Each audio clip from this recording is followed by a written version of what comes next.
शेषार्यवंशकलशोदरिपूर्णचन्द्रम् श्रीमन्नृसिंहगुरुवर्यपदाब्जभृङ्गम् श्रीमन्ननन्तगुरुवर्य सुतम् गुणाब्धिम् सम्पत्कुमारगुरुवर्यमहम् प्रपद्ये। अस्मद्गुरुसमारम्भाम् यतिशेखरमध्यमाम् लक्ष्मीवल्लभपर्यन्ताम् वन्दे गुरुपरம்பராம். வார்த்தாமாலை பூர்வாச்சாரியார்கள் சொல்லிக்கும்படியான அட்வைஸ். அதில் 325ஆம் வார்த்தை, ಸ್ವರೂಪನಾಶಕರೋಡು ಶರಿಹೆಯ್ಯಂ ಅನರ್ಥಂ ಒಂದು, ಸ್ವರೂಪವರ್ಧಕரோடு சரியாதிருக்கையும் அனர்த்தம் என்றும், அசத் சங்கதி அனர்த்தத்திலே தலை கட்டும், சத்ரு சங்கதி சதாவசியந்தியிலே தலை கட்டும் என்று ஆச்சான் பிள்ளை வார்த்தை. புதிர் மாதிரி இருக்குது. வியாக்கியான தெரியுது. என்ன சொல்றா? ஸ்வரூபத்தை அழிக்கும் அத்வைதிகள், சைவர்கள், விஷயப்பிரமணர்கள் முதலானவரோடு நெருங்கி பழகுவது இம்மையிலும் அந்த இந்த லோகத்திலையும் தீங்கு விளைத்து மறுமையிலும் நரகம் முதலானவற்றை விளைத்துவிடும். ஸ்வரூபத்தை வளரச் செய்யும் தீவைஷ்ணவர்களோடு நெருங்கி பழகாதிருக்கையும் அப்படியே செய்துவிடும். முற்கூறிய தீயவர்களோடு சேருவது எப்போதும் நரகத்தை விளைத்துவிடும். நல்லவர்களான ஸ்ரீ வைஷ்ணவர்களோடு சேருவது தத்விஷ்ணோ பரமம் பரகம் சதாபஷ்யந்தி சூரஜகா. ரிக்வேதம் 1:2 அஷ்டகம். விஷ்ணுவினுடைய அந்த பரமபரத்தை நித்திசூரிகள் எப்போதும் காண்கிறார்கள் என்று சொல்லப்படும் பரமபதத்தையே அழித்துவிடும். ஆகையினாலே ஒரு ஸ்ரீ வைஷ்ணவன் அண்டகொண்டே நாங்கள் போக வேண்டியது. மோட்சம் விரும்புவா இதராளுடைய சேர்ந்தது நான் நரகன்தான் நேரா ஒரு மாதிரி அடித்து சொல்ற மாதிரி சொல்றார். அடுத்தது 326ஆம் வார்த்தை, பெரிய திருநாள் தீர்த்தம் பிரசாதித்து பெருமாள் எழுந்தருளுகிற போது எம்பெருமானார் தாமும் தீர்த்தமாடி சேவித்து எழுந்தருளுகிறவர். பிள்ளை வருங்கா வெள்ளிதாசர் திருக்கை கொடுத்து வர இதன் என்று சிலர் விண்ணப்பம் செய்ய, ஜன்மம் உயர்ந்திருக்க தாழ நின்றோமே என்கிற அதிமானம் உண்டிரே எல்லாருக்கும், அபிமானம் உண்டிரே எல்லாருக்கும், அக்கொத்தையும் இல்லாதவரே இவர் என்று அருளி செய்தறினார். இதுல எம்பெருமானார்க்க 1000 வருஷத்தின் கதை இது. அவர் எம்பெருமானார் ஸ்நானம் பண்ணிட்டு அந்த இவர் கை கொடுக்குறான். பிள்ளையிருங்கா வில்லிதாசர் தனுர்தாசர் அவர் கை பிடிச்சுன்னு போடுறான். வேற வா இதென்ன இவர் கை பிடிச்சுட்டு இருக்கீர் அப்படின்னா அதுக்கு ஆன்சர் சொல்றாரு. இங்க என்னது? உயர்ந்த பிராமணாதி வருடங்களில் பிறந்தவர்களுக்கு சிலருக்கு அடிமைத் தொழில் செய்வதென்றால் உயர்ந்த குலத்தில் பிறந்து இழிதொழில் செய்கிறோமே என்று குலாபிமானமும் அதனால் வரும் தயக்கமும் வருத்தமும் ஏற்படக்கூடும். மற்றவர்களுக்கு கைங்கரியம் செய்வதற்கே ஏற்பட்ட சூத்ரவனத்தில் பிறந்த பிள்ளையருங்கா வில்லிதாசருக்கு அந்த அபிமானமும் தயக்கமும் வருத்தமும் ஏற்பட இடமில்லை. அதனால் உள்ளத்தால் பரிசுத்தரான அவருடைய ஸ்பரிசம் தமக்கும் வருணாஷ்டமா அபிமானத்தை போக்கி பரிசுத்தி அளிக்க வல்லது என்று எம்பெருமானார் திருவுள்ளம். இதனாலேயே பிள்ளையருங்கா வில்லிதாசர் வேதப்பொன் இரும்பை பொன்னாக்கும் ஸ்பரிசவேதி போன்றவரென்னும் கருத்தமைந்து ராமானுஜ ஸ்பரிசவேதி என்னும் பெயரால் அழைக்கப்பட்ட 6000 குருபரம்பரை இருக்கும்படியான விஷயம். அடுத்தது 327ஆம் வார்த்தை, பட்டர் நீராடி இழந்திரடான் என்றார். இதற்கு ஒரு நாள் ஒரு சைவன் எதிரே வர அவனிடம்பில் சாம்பல் தம் திருமேனியிலே படிந்தாற் போல இருக்கா. பின்னையும் போய் நீராடி எழுந்தருளி உள்ளே எழுந்தருளாதே திருமாளிகை வாரிசுகளே என்று ஆண்டாளை அழைத்து, ஆண்டாள் தாயார் ஆண்டாளை அழைத்து இப்படி வெட்டதுக்கு பிராயஷ்சித்தம் அருளி செய்ய வேண்டும் என்ன. ஆண்டாளும் நெடும்போல் திகைத்து நின்று ஸ்ரீபாரதீர்த்தத்தை ஆகிரம் கொள்ளும் இத்தனைகின்றோ என்ன, அது சேருமோ என்ன, உயிர் மாடுமளவில் உயிரை மாறியாகிலும் உயிரை நோக்க வேண்டாவோ என்ன, ஆகில் திருவிள்ளமானபடி செய்யும் அத்தனைகின்றோ என்ன. அப்படிவிலே ஆழ்வார் திருவரங்கப் பெருமாள் அருகரை ஸ்ரீபாதந்தாங்குகிற சொல்ல மால் சுட்டார் இங்கே தண்டு வாங்கா எழுந்தருளார். ஆண்டாள் அவரைக் கண்டு தீர்க்கம் வாரார் என்றது என்ன, பட்டர் நமக்கு கூடுகிறதோ என்ன, புத்தூணிட்டு கரக்கிலம் பகலுக்கு பாலென்றோ வேண்டுவது என்ன, பட்டரும் அப்படியே செய்கை என்றோ என்ன, கலசப்பனையிலே திருமஞ்சனம் கொண்டு ஸ்ரீபாரத்திலே சொரிந்து தீர்த்தத்தையும் பிரசாதப்பட்டு பிரீதரானார். வியாக்கியானம் படித்தாதான் கிளியரா தெரியும் என்ன விஷயம் சொல்றது. ஒரு சைவ என்னுடைய விடும்பில் சாம்பல் தம்மேல் பட்டதற்கு பிராயச்சித்தம் அருளி செய்ய வேண்டும் என்று பட்டர் தம் தாயாரான ஆண்டாளை கேட்டார்.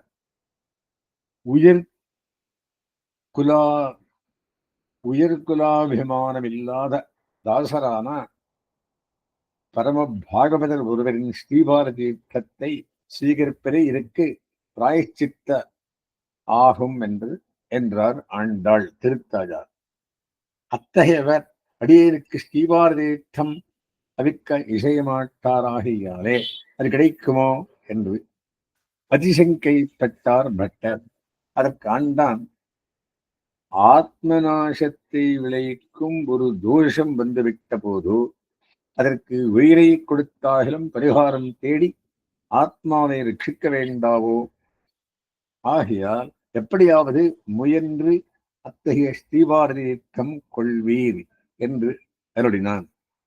இப்படி திருவிள்ளமாகில் தேவரீர் நியமித்தபடியே செய்கிறேன் என்றார் பட்டர்.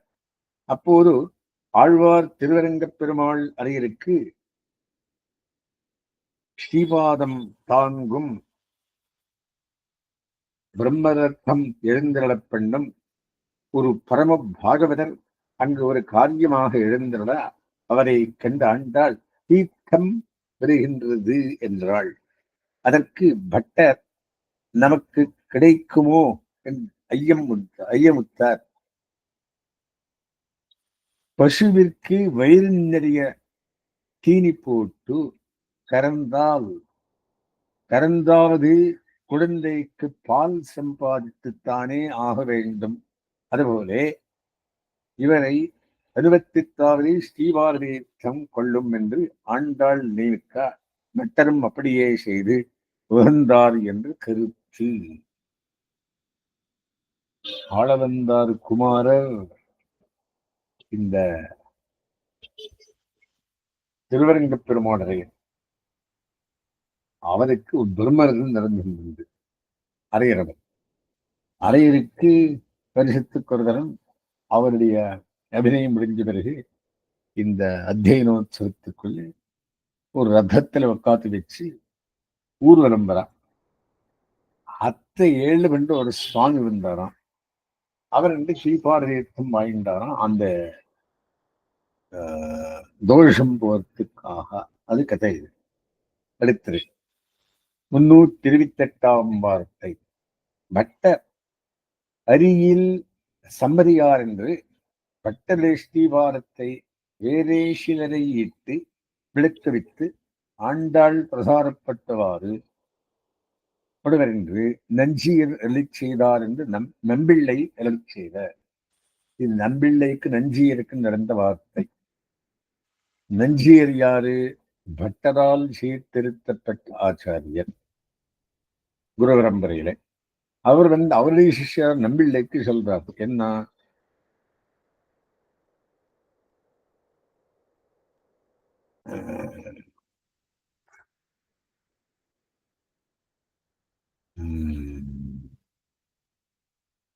இவ்வார்த்தை அந்த ஆண்டாள் கூறுத்தாழ்வாருடைய தர்மபத்னி புத்திரர் பட்டர். அந்த பட்டர் ஸ்ரீபாரத்தை வேறே வாட்சி அவர் தாயார் வாழ்ந்திருந்தார். இவ்வார்த்தை குரு பரம்பரா பிரபாவத்தில் விளக்கப்பட்டுள்ளது. அதில் பார்த்துக் கொள்வது அப்படின்னு சின்னவரானாலும் அவர் சம்பிரதாயத்திலே இருந்து சாஸ்திர வேந்தவராகியாரே அவர் ஸ்ரீபாரதி யுத்தத்தை தாஜாதானவள் அவருக்கு தெரியாமல் வாழ்ந்திருந்தாராம். அந்த கதை இது. அது யார் யாருக்கு சொல்றார்? பட்டருடைய சிஷ்யரான நஞ்சியர் அவருடைய சிஷ்யரான நம்பிள்ளுக்கு சொல்றார். அடுத்தது 330 வார்த்தை, 29 வார்த்தை. பகவத் சேஷத்துவம் சர்வசாதாரணமுமாய் சேத்தனுக்கு சர்வ அசாதாரணமும் ஆயிருக்கும். பகவத் சேஷ விருத்தி சர்வஜன சாதாரணமும் ஆயிருக்கும். பாகவத சேஷத்துவமும் பாகவத கைங்கரியமும் பரமைகாந்திக்கே அசாதாரணம். சின்ன வார்த்தை தெரிவிடுகிறார். இவ்வாக்கியத்தில் பிற்புகதியில் சர்வா என்னுமிடத்தில் பாகவத சேஷத்துவம் என்று இருக்க வேண்டும். எம்பெருமானுக்கு அடிமைப்பட்டிருப்பது சேத்தனா சேத்தனர்கள் அனைத்துக்கும் பொது. பாகவதர்களுக்கு அடிமைப்பட்டிருப்பது சேத்தனர்களுக்கே கைகூடும். சேத்தனர்ந்த பாகவதர்களுக்கு என்று பொருள். எம்பெருமான் விஷயத்தில் கைங்கரியம் எல்லா சேத்தனர்களுக்கும் பொதுவாயிருக்கும். எல்லாரும் பெருமானை சொல்கிறார். எம்பெருமானுடைய அடியார் விஷயத்தில் சேஷத்துவமும் கைங்கரியமும் எம்பெருமானையே பிராப்திய பிராபகங்களாக கொண்ட பரசமர்த்திகளுக்கே உரியதாயிருக்கும். பரசமர்த்திக பிரயோஜனம் அது ஒரு ஏகாந்திகளுக்கே கிட்டும், பரமேகாந்திகளுக்கே கிட்டும் அப்படின்ற பகவத் சேஷத்துவம் பொதுவானது, பாகவத சேஷத்துவம் விசேஷமானது. அது சாமானிய ஒரு விசேஷம் அப்படின்னு சொல்ற. அடுத்தது 330 வார்த்தை. பாகவத வைபவம் சொல்லாதிருக்கச் செய்தே ஒருவர் பகவத் விஷயம் சொல்லா இப்போது விசேஷம் சொல்லுகிற விடத்தில் சாமானியம் என் என்று ஆச்சான் பிள்ளை வார்த்தை, பெரியவாச்சான் பிள்ளை வார்த்தை என்னது? பகவத் வைபவம் சொல்லுவது வைஷ்ணவர்கள் அவைஷ்ணவர்கள் ஆகிய அனைவருக்கும் பொதுவாகையாலே தாழ்ந்தது என்றும், பாகவத வைபவம் சொல்லுவது பரமைகாந்திகளுக்கே உரியதாகியாலே சிறந்தது என்றும் ஆச்சான் பிள்ளை திருவிள்ளம். பகவத் விஷயம் சாமானியம், பாகவத விஷயம் விசேஷம் என்று அறிந்து கொள்ள வேண்டும்.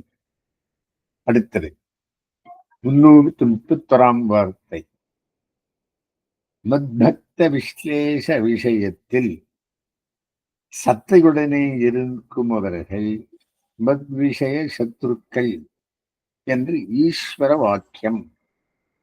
என்ன அப்படின்னா, என் அடியாறுகளை பிரிந்தால் தரிப்புடன் இருப்பவர்கள் எனது சத்ருக்கள் என்பது த்விஷிதன்னம் நபோக்தவ்யம் த்விஷந்தம் நைவபோதயேத்து பாண்டவான் த்விஷசே ராஜன்னு மம பிராணாகி பாண்டவாகா. துவேஷிப்பவர்களுடைய உணவு உண்ணத்தக்கதன்று, துவேஷிப்பவர்களுக்கு உணவளிப்பதும் கூடாது. அரசனே, நீயும் உன்னை சேர்ந்த பீஷ்மத்ரோணர்களும் பாண்டவர்களை தேசிக்கிறீர்கள். பாண்டவர்கள் எனக்கு உயிரென்றோ என்றும் பகவத் வாக்கியத்தில் பீஷ்மார்களையும் சத்துருக்களாக எடுத்திருப்பதிலிருந்து விளங்குகிறது. மறுவிடாத சப்தாதி விஷயத்தில் பிராவண்யத்தில் விரக்தியும் வளரானிருப்பதானா பாகவத விஷய பிராவண்யமும் காண் வைஷ்ணவ லட்சணமாவது என்று நம்பிள்ளை. அதே வார்த்தை கண்டினியூஷன் என்ன சொல்றார்?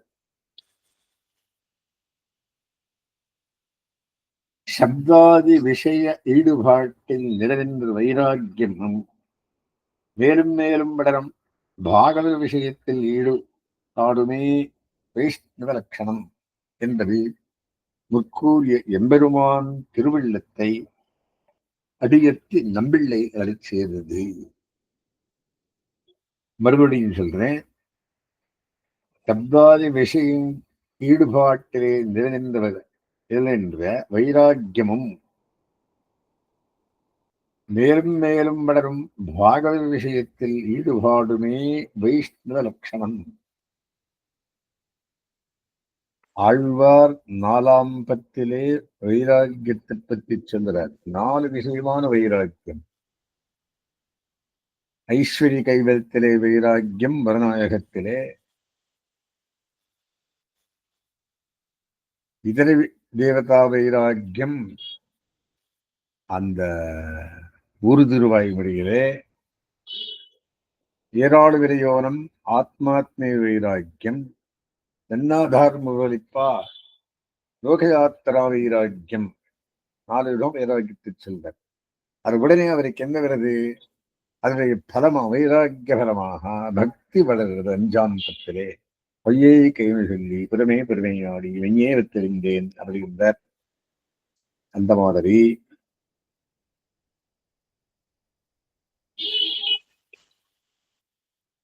ஈஸ்வர வாக்கியம் முருகலிடாத சப்தாதி விஷயத்தில் பிராவண்யத்தில் விரக்தியும் வைராக்கியம் வளர நிற்பதான பாகவத விஷய பிராவண்யமும் காண் வைஷ்ணவ லட்சணமாவது.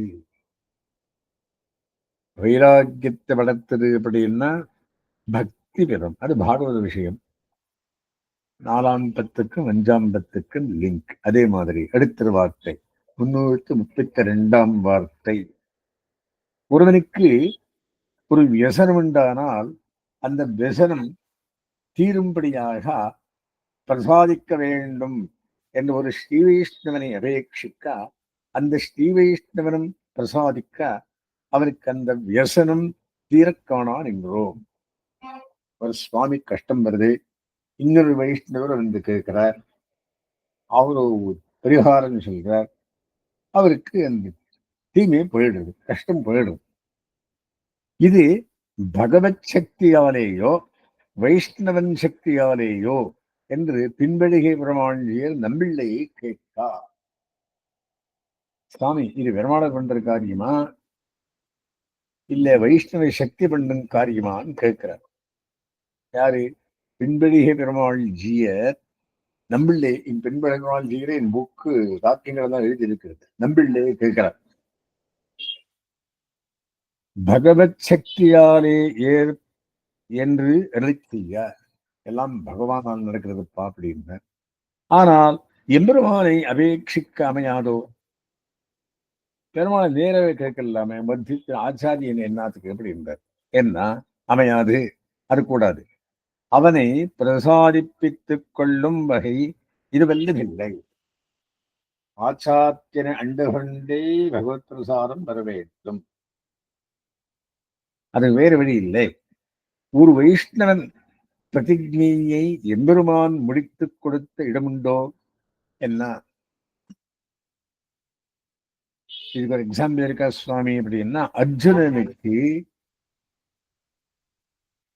ஜெயத்ரதனோபாதி பலமின்றிக்கே இருக்க, நான் அஸ்தமித்திற்கு முன்னே ஜெயத்ரதனை வதிக்க கடவேன் என்று அர்ஜுனன் பண்ணின பிரதிஜையை சர்வேஸ்வரன் முடித்துக் கொடுத்தமை கண்டீரில்லையோ என்றார்.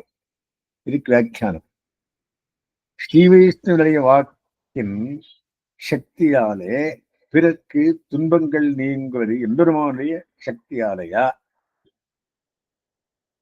அந்த வைஷ்ணவனுடைய சக்தியாலா என்பது கேள்வியின் கருத்து. எம்பெருமானுடைய சக்தியாலே என்பது அதற்கு பதில். அப்படியானால் அந்த எம்பெருமானையே நேரே பிரார்த்திக்கலாமே என்று இதன் மேல் எழுந்த கேள்வி. எம்பெருமானை நேரே பிரார்த்திப்பதை காட்டிலும் அவருக்கு மிகவும் இனியவர்களான ஸ்ரீ வைஷ்ணவர்களுடைய வாக்கையும் பெற்றால் எம்பெருமான் அந்த வாக்கை அவசியம் தலைக்கட்டி கொண்டு கொடுப்பான். ஆகையாலே ஸ்ரீ வைஷ்ணவர்களை பிரார்த்திப்பதே எம்பெருமானை உகப்பித்து காரியத்தை சாதித்துக் கொள்ள சிறந்தது என்பது இதற்கு பதில். ஆயுதம் எடுக்க மாட்டேன் என்று தன் வார்த்தையையும் பொய்யாக்கிக் கொண்டு திருவாழி ஆழ்வானை கொண்டு சூரியனை மறைத்து ஜெயத்ரதனை கொல்லக்கடவேன் என்ற அர்ஜுனனின் பிரதிஜையை கண்ணன் முடித்துக் கொடுத்தது இவ்விஷயத்தில் திருஷ்டாந்தம் என்று கருத்து. இன்னடியார் அது செய்யார் செய்தாரேல் நன்றி செய்தார் அப்படின்னு சொல்றார். அர்ஜுனனை காப்பாற்றினார். அடுத்த விஷயம் 323வது வார்த்தை பிள்ளை. பிள்ளைன்னு நம்பிள்ளை. பிரபன்னர் ஜரமாய் கிளேஷியா நிற்க பிள்ளை காரியார் தாசரம் சக்கரபாணி பிள்ளானும் அறியவந்த வழி அளவிலே இடவகையில் உத்தம நம்பி ரட்சகனாய் கிளேஷியான் என்றால் என்ன? பிரபன்னர் வர்த்தமான ரோகசாந்திரஸ்து என்று பிரசாதிக்க பிள்ளான் நீர் கிளேஷியானிற்க பிரசாதிக்கையாவதின் அது செமிக்கையாவதின் என்றான். பிராட்டி ராவண புவனத்திலே இருந்து ராட்சசகளாலே கிளேசப்படுத்தப்பட்டாள் என்ன? அவள் சீதோபவ ஹனுமதா என்று வாக்கியம் பலித்ததில்லையோ என்று மூதலித்து கொடுத்தார். நீரே படுத்திருக்கே இன்னத்தாருக்கு எப்படி காப்பாத்துறதுன்னு ஒரு பிரச்சனை. அதுக்கு பிராட்டி கதையை சொல்றார். பிராட்டி ராவணனுடைய சிறைகளை இருந்தாலும் சீதோபவ ஹனுமதகான ஹனுமார் ஒரு ஆளுக்கு நிறவி சுட்டப்போ அது சுடாறு கிட்டம் என்று சொல்வல்லையா, அது பிடிக்கலையா அப்படின்ற வியாக்கியானம். இது நம்பிள்ள வார்த்தை. ஒரு பிரபன்னர் ஜுவரம் வந்து வருந்தும் போது பிள்ளைகாரியார் தாசரும் சக்கரபாணி பிள்ளையானும் அவரை விசாரிக்க வந்தனர். படித்திருக்கார் ஆச்சாரியர், 2 பேர் வரா சிஷ்யா. அப்போது பேச்சின் நிறைவே அவர்கள் கோயிலுக்கு ரட்சகரான உத்தம நம்பி நோயாலே மிகவும் வருந்துகிறார் என்று சொன்னார்கள். உத்தம நம்பி படுத்துட்டு இருக்காரு என்று சொல்றார்.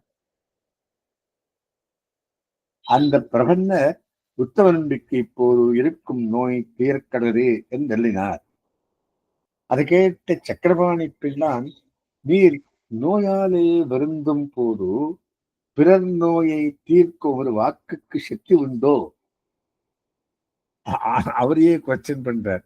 நீரே படுத்திருக்கீர், அவருக்கு எப்படி சர்வென்றீர்? பிறர் நோயை நீக்கும் ஆற்றல் உமது வாக்குக்கு இருந்தால் உமது நோயையே போக்கிக் கொண்டிருக்கலாமே என்று பொருள் பட கேட்டார். உம நோயே நீர் போக்கிக் கொண்டில்லை, இன்னொருத்தர் போக்க முடியுமா அப்படின்னு கேட்டாராம். அதற்கு அந்த பிரபன்னர் சீதா பிராட்டி அசோகவனத்திலே இருந்து ராட்சசங்களாலே துன்புறுத்தப்படும் போது தனக்கு ரட்சகன் எம்பெருமானை ஆகியாலும் தன்னைத்தான் ரட்சித்துக் கொள்வது தன் சொரூபத்துக்கு தகாது. ஆகையாலும் தந்தட்சணத்திலே முயலவில்லை. நானும் அப்படி எந்த க்ஷணத்துக்கு முயல மாட்டேன்.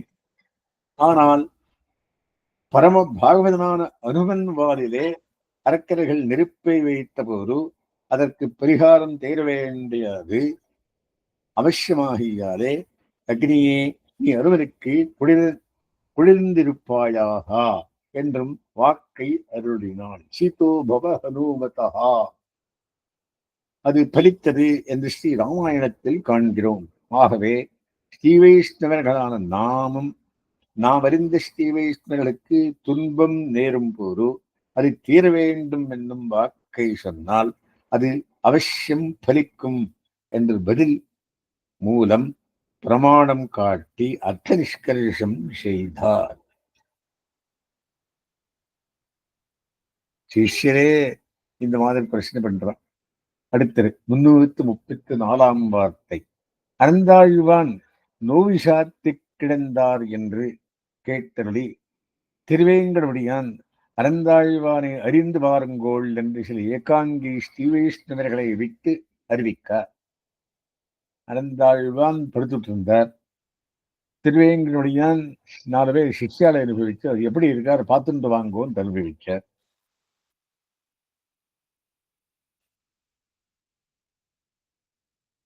ஆதித்து அண்டி சொல்தானோ என்ன திருவேங்கடமுடியான் எழுந்தருளி வாசலிலே வந்து நிற்கா. என்ன ஒரு சர்வெண்ட் அனுபவிச்சுக்காரு இவரு அப்படின்னு சொல்றார். தட்சணமே அவரே வந்துடுறார். வந்து நிற்கா பேசாதே கிடந்தார். அப்ப என்ன பண்ணார்? ஆளிட்டு அண்டித்துறதோ என்ன திருவேங்கடமுடியான் எழுந்தருளி வாசலிலே வந்து நிற்கா பேசாதே கிடந்தார். பெருமாள் இருந்தாலும் பேசவே இல்லையா. அறந்தாழ்வான் நாம் வரப்பேசாதே கிடந்தாயி என்ன, நாம் வந்து பேசாதிருக்கிறேன். ஒரு ஸ்ரீ வைஷ்ணவன் வர பேசாதே இருந்தேன் ஆகிறன்றோ எனக்கு குறையாவது என்ன, நாம் உம்மை இதென்றும் போகச் செல்லில் செய்வதன். இங்க என்ன நீர் கிளம்பவனோட என்ன பண்றீங்கன்னா, நீர் ஒரு கிழமை முற்பட்டீர் இத்தனை என்றோ, இருவரும் திருவலை ஆழ்வாரை ஆசிரியத்தோம் இத்தனை என்றோ என்பதை செய்தார். ரொம்ப கிறிஸ்பா இருக்கு. இது வியாக்கியானம். அறந்தாழ்வான் நோயால் வருந்துகிறார் என்று கேள்விப்பட்ட திருவேங்கடமுடியான் அவரை விசாரித்து வருவதற்கு சில ஏகாங்கி ஸ்ரீ வைஷ்ணவர்களை அனுப்பினான். சந்தியாவந்தனத்தை தானே செய்ய வேண்டி இருக்க ஓர் ஆள் வைத்து அதை செய்வாரை போலே அந்தரங்கனான அடியேனை விசாரிக்க திருவேங்கடமுடியான் நேரில் வாராமல் ஆட்சி விசாரிக்கிறானோ என்று அனந்தாழ்வான் அதை செய்தார். இதை ஏகாந்திகள் மூலம் கேள்விப்பட்ட திருவேங்கடமுடியான் ஸ்ரீபாதம் தாங்குவதற்கு அருளப்பாடிட்டு புறப்பட்டு அறந்தாழ்வான் திருமாளிகை வாசலிலே வந்து நின்றான். அதறிந்தும் பேசாதே கிடந்தார் அறந்தாழ்வான். அதைக் கண்டு திருவேங்கடமுடியான் அறந்தாழ்வான் நாம் வந்த பின்பம் பேசாமல் இருந்தீரே என்றான். அதற்கு அறந்தாழ்வான், ஒரு வைஷ்ணவன் வந்தபோது பேசாமல் இருந்தால் தான் எனக்கு குறை, நீர் வந்தபோது பேசாமல் இருந்தால் ஒரு குறையுமில்லை என்று கைங்கரியத்துக்கு இடையூறாக தமக்கு நோயை அளித்த குறைதொகுத்த சொன்னார். அது கேட்க திருவேங்கடமுடியான், நாம் எம்மை இப்படி அமைதிக்கும் உம்மை இந்த திருவதியிலிருந்து வெளியே போகச் சொன்னால் என்ன செய்வீர் என்று இவரை சோதிக்கைக்காக கேட்டான். அதற்கு அனந்தாழ்வான், நாம் இருவருமே இந்த திருவலைக்கு வந்து சேர்ந்தவர்களே, பரன் சென்று சேர் திருவேங்கடம் ஆழ்வார் பாசுரம் என்கிறபடியே நீர் சில நாள் முன்னால் வந்தீர், நான் பிற்பாடு வந்தேன் என்னும் இவ்வளவே வாசி. ஆகையால் இத்திருமலை ஆழ்வார் அடியேனை போகச் சொன்னால் போக வேண்டுமே ஒழிய நீர் போகச் சொன்னால் போக வேண்டிய அவசியமில்லை என்று அருளிச் செய்தார். பரிபக்குவனான பிள்ளையின் பரமரசமான வார்த்தையை கேட்டு தந்தை உகப்பது போலே அனந்தாழ்வான் பரமரசமான இவ்வார்த்தையை கேட்டு திருவேங்கடமுடியான் உகந்திருப்பான் என்பதில் ஐயமில்லை. அடுத்த வார்த்தை 335 வார்த்தை. எம்பெருமான் இடைச்சிக்கையிலே கட்டுண்டிருந்தபடி ராஜா அந்தப்புறத்திலே மாலையாலே கட்டுண்டிருந்தார் போலே. சின்ன வார்த்தை. சர்வேஸ்வரனான எம்பெருமான் வியாக்கியானம். இடைச்சிகள் கட்டவும் அடிக்கவும் மாம் இருந்தது. கட்டுண்ண பெண்ணிய பெருமாய் நின்ன பிறன் நண்டித்தின் குருகோர் நம்பி என்ற கால் கண்டிக்கும் ஒருவரும் என்னாருக்கு ஆழ்வார் அதை கேட்டு சந்தோஷப்படுறார் நம்மாழ்வார். ராஜா அது எப்படி இருக்கு அப்படின்னா, ராஜா அந்த புறத்திலே தனது ராணியின் மாலையாலே கட்டுண்டும் கை கால்களாலே அடியுண்டும் அவத்தை போக்கியமாக நினைத்திருப்பது போலே என்று கருத்து. அப்படி நினைக்கணும் அப்படின்றார். தஸ்மின் கிருதமாரம் பவாம் பெரிய கிரமத்தியமாம் லக்ஷ்மி வல்லபரியந்தாம் வந்தே குருபரம்பராம்.